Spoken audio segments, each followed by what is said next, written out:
Hello and welcome back to Book Banter.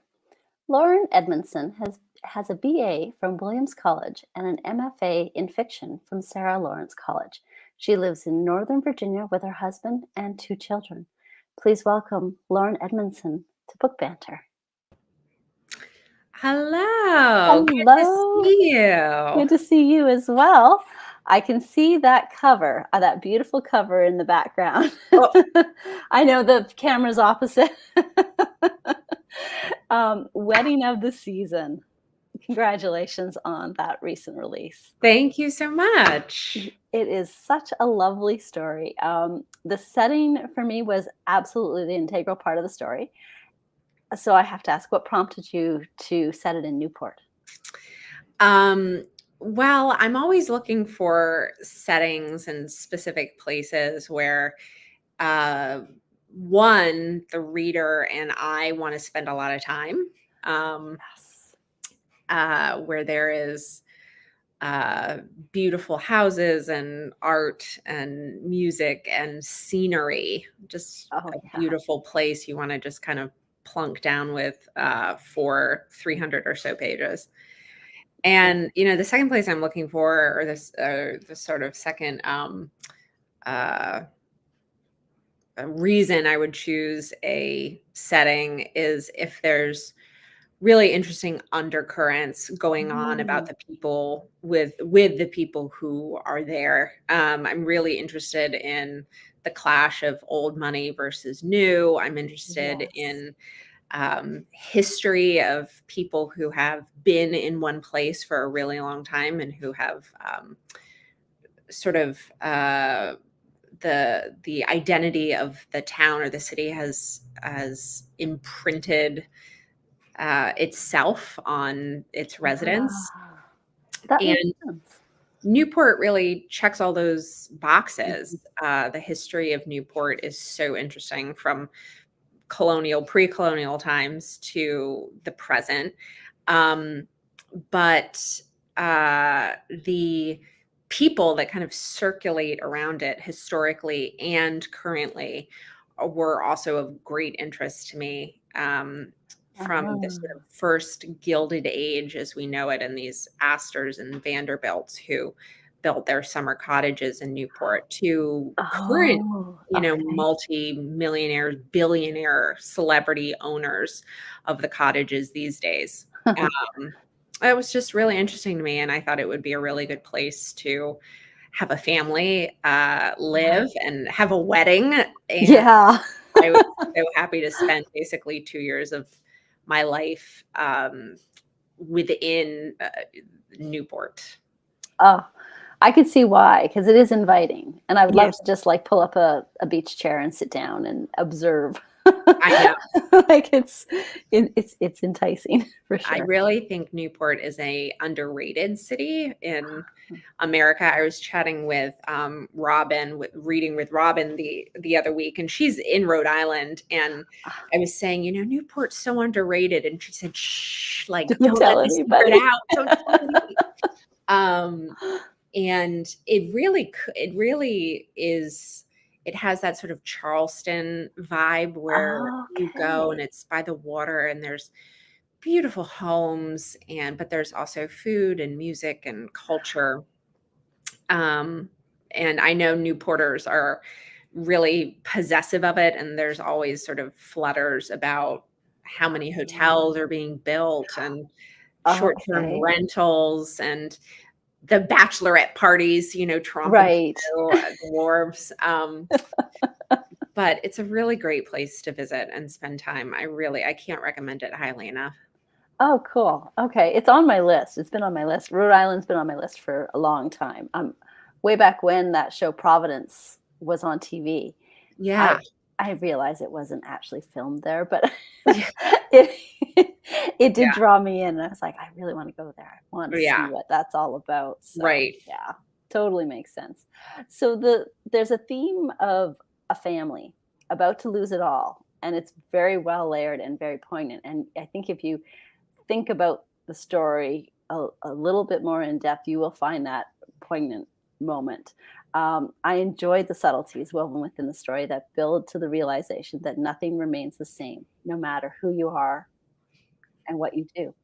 That change is the one thing you can count on. Where did that spark for the story of the family come from?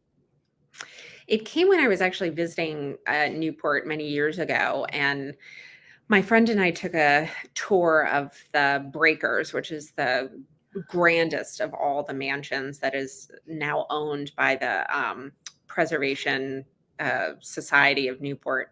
Um, and the on the tour, we learned that up until at that point, it had been very recently, the last descendants of the Vanderbilt family had been living Oh, on the third floor, even though the rest of the mansion was open to the public as a tourist wow. attraction.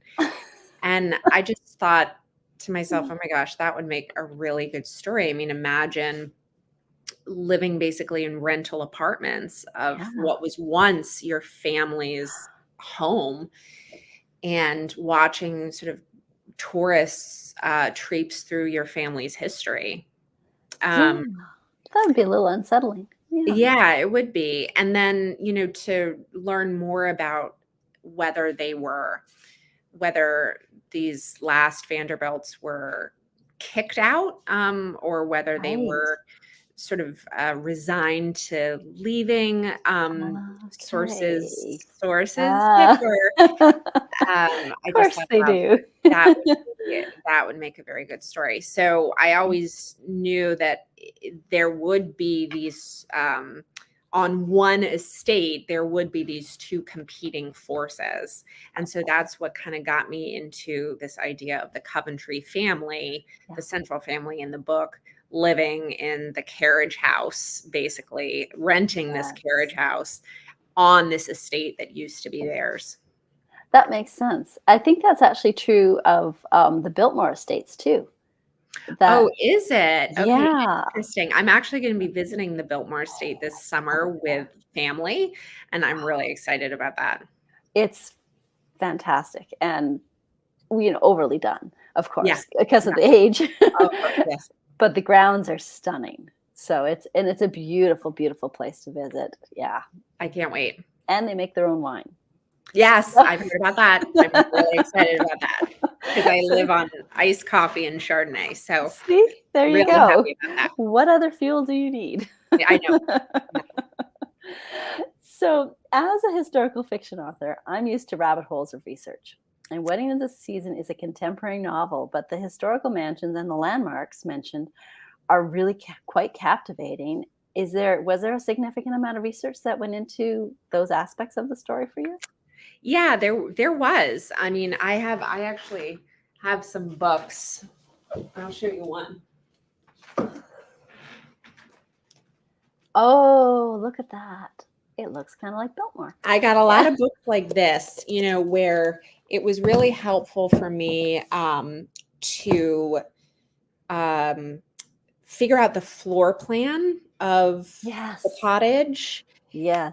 and what the cottage would have looked like, because really the mansion, what they call the land, because all of these homes have names, really unpretentious that way, really Right. subtle.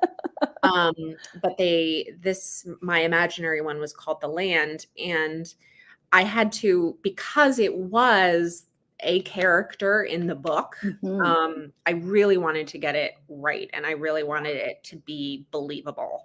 Yes. So trying to find architecture and floor plans and what would this house have looked like? Where Yes. would the staircases be? What rooms would they have? How would you go ahead and convert this mansion that was built in the 1890s Exactly. to a residence that would work in 2022, 2023? So I did a lot of research. I did a lot of reading. I visited, Newport, and did a lot of tours. So really the architecture of this fictional house is pulled from a lot of different but very real sources. Wow. And that was super fun for me. And then also Isn't it? reading about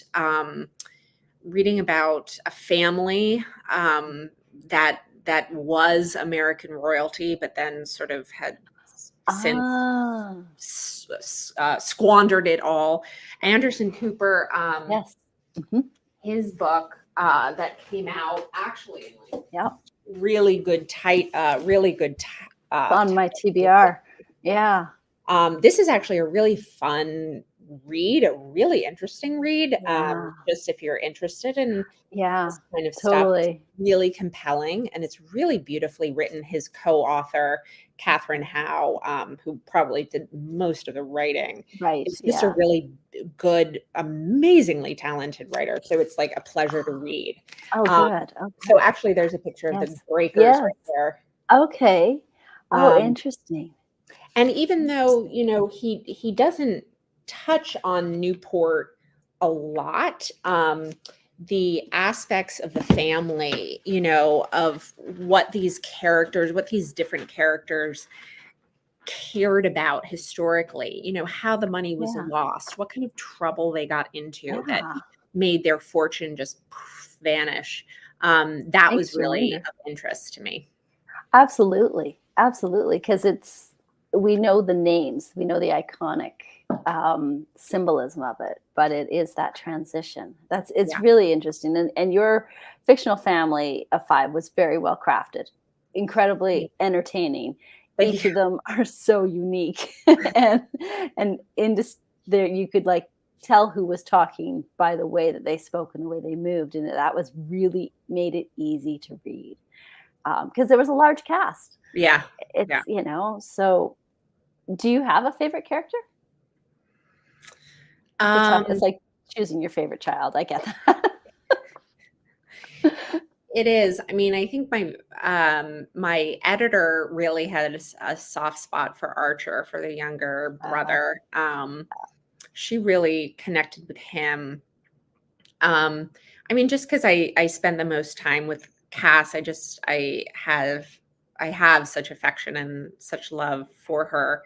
But I really love them all together. As I was writing, I was that's constantly it. trying to figure out a way for them all to sort of be together, Mhm. um, and bounce off each other and talk to each other and kind of argue with each other and quarrel and fight and just kind of go after each other, rib each other a little bit. Absolutely. I was They always do it trying to well. find yeah, I was always trying to find ways to push them together just because I Yeah. loved having them in the same room. Well, and when you go home, you fall into those roles, Oh, like, completely. right? Like, you whenever you go, you become whatever sibling you are in the pecking order, Yep. and you just automatically so it was really neat actually to see that all naturally happen in the family, and I can see why you would wanna push them together because the dynamic was really good. Thank you. So much fun. One of the most entertaining parts of the novel is the Ned and Newport interludes. My goodness, that was so it's where social media plays a role in creating the buzz around town. It was such a clever way to use social media in a novel, and I mostly read historical fiction, so other people may do this in contemporary novels. I'm just not aware of it as much. But I have to say that even the voice of the Ned and Newport reporter was distinct and a little bit cheeky. And where did you get that idea? Like, did that just naturally flow into contemporary fiction, or is that something that was like, Yeah, during the pandemic, this one Instagram account called Dumois popped up, and it's now got probably a million plus followers, and okay, it's all just the most banal gossip, and not even gossip, just like I saw Chris Hemsworth at the Starbucks on in North Beverly Hills. That's it. you're like, Like, that's the okay, post. Like, wow, okay, okay, like, he was there. And some of it is more juicy, like, "Oh, I have a friend, like, who's, hooking up with this married movie star." Stuff like that. Stuff that is, um, possibly true, but also, like, obviously false, Right. and unconfirmed, and people can just write in and just lie, or, you Which they know, do. but then it's also so interesting just the kind of, audience there is for virtual people watching, because that's where it is. It's like, Yeah. "Look, they're over here. Look at that one over there," and it's just virtual people watching on a It's global amazing. scale. And I just thought that phenomenon was so interesting, and I figured, like, if anyone was gonna have an interest in virtual people watching, it would be a place like Newport. Oh, yeah. It would Yeah. be, they would be interested in people like the Coventrys, and they would be interested in this wedding. So, it made a certain amount of sense to have a kind of a Oh, yeah. gossip Instagram account. Absolutely. It was great. It was such a great it was a nice way to break it up as well, and to kinda get that ethereal view of the pressures that the family Mm, was under, even though they weren't engaging with that social account. yeah, Yeah, it was brilliant. yeah, thank Very you. well done. Now, the high society of Newport seemed to be at the center of how the family defined themselves. Without their mansion, there was a sense of not knowing who they were individually or as a family. Did something that you came across while researching and writing filter in with this in mind? Or was it that social account that kind of made you? Yeah, it was from a logistical perspective, if you're reading something, you're like, why should I care about these people? Right. What makes them really special? What makes them Mhm. really unique? And it was that kind of curiosity in who they are because of their name only. Yes. And that made it, especially Mm, for our main character, Cass, she has such a love-hate relationship with her name, because she's yeah. like, I don't I'm not famous really for anything. I'm just famous because I have this name. And that makes Yeah. her really sort of deeply uncomfortable as somebody who doesn't like publicity, who doesn't like to be in the spotlight. It makes her so uncomfortable to Yeah.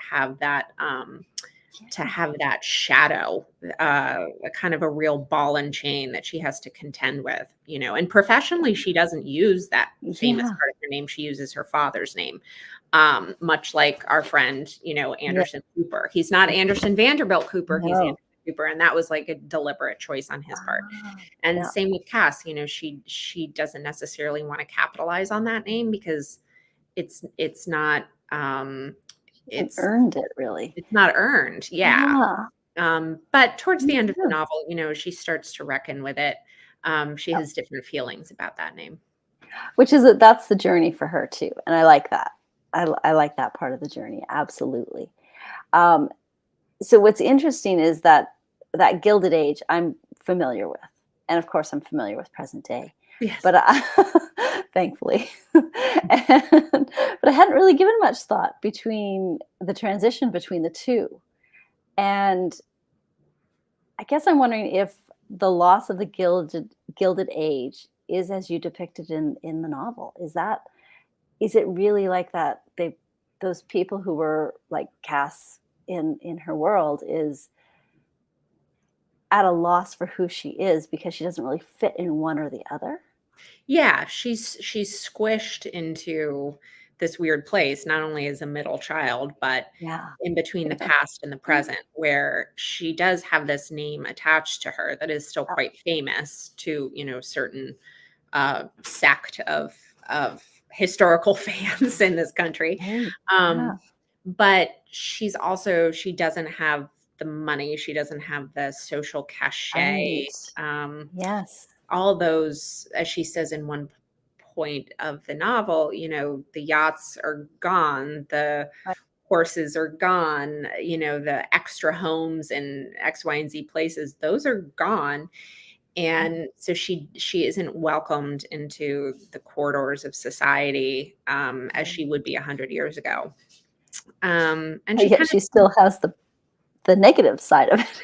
yes, and she still has the curiosity, right? That sort of Yeah. borders sometime on very mean, because Yes. there is this sort of sense, and you get this through the gossip blog, that people are like, "Ooh, look how far this family has fallen." Yeah. There's something gleeful about that attention. Um, Huh. yeah, so she's kind of squished, and that's where we sort of start the novel, where she's not happy to be coming back to Newport, Yeah. where the pressure from both sides, she really feels that pressure from both sides, past and present. Which is interesting. I think that's a really great way to navigate sort of the past and the present is through a character's journey through it. I thought that was really clever. Thank you. And the historical preservation was important to the characters. Uh, and I thought that was really good. But then I started to wonder, I was on the fence. Was it out of longing to keep what once was, or out of appreciation for the past, or was it just solely the status symbol? Did you kind of land on something for why they clung to it? Yeah, good question. I think it's some of both. I mean, a home is still a home, no matter how grand it is, like the cottage with 30 rooms. A home Yeah. is still a home, and Cass still grew up in this place, even though she knows it has a very problematic legacy. It was built upon the backs of cheap labor. It Yeah. didn't treat its employees very well. Right. The kind of conspicuous excess that these Yeah. Gilded Age titans reveled in. Totally. She doesn't love that, but Mhm. it was still her home. It was still, her childhood bedroom was there. Her Yeah. grandmother, helped raise her there, her grandmother that she feels such a strong attachment to. Yeah. So I think, she feels weird about it, and that's what she's trying to navigate too. It's like, how can I love this place and feel really attached to this place in all its Yeah. problematic, glory? That's a good point. Yeah, absolutely. That makes complete sense. You're kind of stuck in the middle again. Mhm. She poor Cass is stuck in the middle a lot. Yeah, that poor middle child. Yeah, right? She's got the syndrome. Um, since it's called Wedding of the Season, we should say that it does involve a wedding. Yes. That was super fun, by the way, to read about them going out and looking at these crazy expensive options for for weddings, and I'm thinking that must have been fun for you researching that. And was there anything that stood out for you while you Yeah. researched that? Those elaborate weddings? Gosh. Um, I have my own experience of trying to plan, a wedding. I did it though in 16 months rather than 3 months.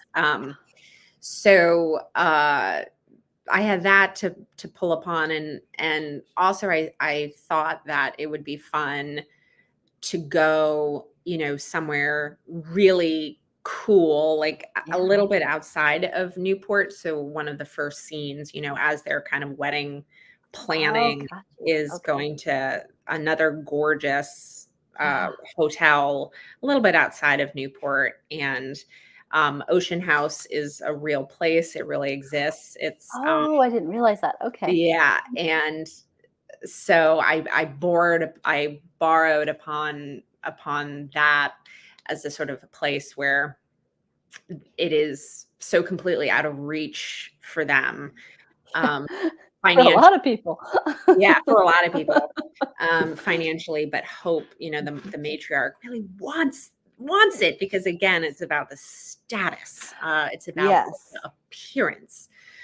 And everything else, she's like, well, it will just fall into place. And of course, it does not. It doesn't work that way. It doesn't work that way for any wedding, no matter what your budget. Yeah, exactly. So, I mean, if you I feel that this is a great read, especially if you're stuck in the middle of winter right now. So you should, Mhm. grab it and escape to the sun and to weddings, and it is fun. It's very fun. But it's out in the world and readers are reading it, and what's next for you? What do we have to look forward to? Yeah, I am working on book number 3. I've sort of in the past 3 months, I've cycled through a lot of different ideas. Most of them sucked. But that's part of the process. It is, yes. And I would really like to write a book set in the Hamptons, because if you're talking about Yes, settings, yes, you're nodding as yes. me. So that's a good idea. So that's I my was set. just there. Oh, you were just there? Which Yes. part? So we went all the way to Montauk. Okay. So Yeah. Yeah. yeah, So there, you talk about a place with money, but yes. also historically, it's a working Yeah, class it absolutely farmers, is. Yeah, potato farms. struggling Yeah, artists, yeah. so I'm really excited about exploring the social That tensions that's there. a really, really like, the corner store is Gucci. Like, Yeah, exactly. it's Exactly. it's phenomenal, but yet the surrounding area is so beautiful. Like, Yeah. the nature, the beaches, all of that is just it's stunning, and then there's a lot of history. Yes, Yeah. exactly. So that's kind of what I am drawn Yay. to. It I'm just looking forward to that. Thank you. Thank you. Me too. Oh, Yeah, that'll be great research. Oh, yeah. yes. Yes, we're gonna have to talk about that. I know. I know. My agent keeps hinting. She's like, "Maybe we need to do a research trip." I Oh, was like, yes. "Uh-huh, we Yes, do." we do. We need to immerse ourselves completely and stay and, really experience everything. I Oh, know. I yeah. think I need at least a week, 2 weeks, A month. a summer. Exactly. I actually said that to my husband. I'm like, "I think we need to book something for a month in the summer so I can just come and write. This Yes. seems like it'd be very inspiring place to write." Yeah, I So, imagine. And it has it's such a huge, long history of writers and artists, and it does. the salt air is good for you. It's good for Absolutely. creativity. It is, and warm. Warm is Yes. nice. Warm is very nice. Yeah. So, I'm always fascinated by writers' process. So what does a day in the life look like for you when you get an idea and you're about to explore it? What do you do? Um, well, you know, the mornings are taken up by getting the kids to school. And then I usually go and do some kind of physical activity. Right now, I'm really into pickleball. I've learned how to Oh, play yeah. pickleball, and I am mediocre at best, but gosh, I love it. I just go out there and I hit the ball out and I hit it into the net, and I just have the time of my life. Nice. Um, Excellent. so I've been doing that. And then, I come home and try to get the keys to the keyboard and try to Mm, work while my kids are at school, because yeah. once they come home, it's a whirlwind of activities and dinner and then bedtime. And my daughter now is in first grade, so her Oh, bedtime keeps shifting back. Like right now, we're at like 8 o'clock, 8:30. It used to be at 7, and I used to have the entire night ahead of me, and now it's right? And now it's like encroaching into your bedtime. 18. Yeah. Um, Totally. so what I've learned about myself is I really don't like to write after my kids go to bed. I just feel Mhm. really burned out, and I Me too. feel like all I want to Yeah, do is just zone out in front of the television. absolutely. With Wedding of the Season, I had to. I really did have to push myself to write in the evenings after bedtime, but ooh, it was miserable. So as Yeah. I'm working on this third one, now because I don't have that kind of deadline that I had with Wedding of the Season, I'm allowing myself to just really focus on writing when I'm sharp and writing during the Oh, day. good. But as Yeah. we get into it, I know that I'm going to be, at 10 o'clock, Yeah. 11 o'clock at night writing. Otherwise, the deadline just, like, blows by you like you're driving a Oh, convertible. 100%. Just It's crazy. It's like, "Oh, look, there it went again." there it oh, wow! There it went. Speed of light, off Yeah. into the distance. Exactly. I totally get that. Yeah. Okay, so I know you have to run, so we have one last question. TBR piles, always growing. What book have you read recently or are you reading now that you are recommending to all your friends? Oh, where is it? I might have already given it away. I'm like, "Oh, no, I haven't."